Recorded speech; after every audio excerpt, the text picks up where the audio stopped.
धनगराची वाघीण आहे, जित्ता फाडीन पण सोडणार नाही. धनगराचं रक्त ते पण जबरदस्त.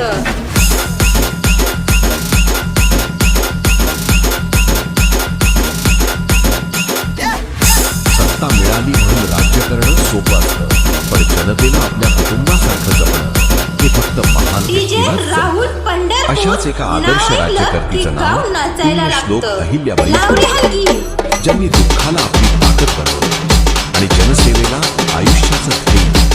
न्याय, धर्म आणि संस्कृती जपत त्यांनी संपूर्ण भारतात मंदिरे, घाट आणि धर्मशाळा उभारल्या. रयतेच्या सुखातच स्वतःचं सुख मांडणारी ही लोकमाता आजही लाखो लोकांच्या हृदयात जिवंत आहे. त्यांच्या राज्यात गरिबाला न्याय मिळत होता आणि स्त्रीला सर्वोच्च सन्मान. अहिल्याबाई होळकर म्हणजे मातृत्व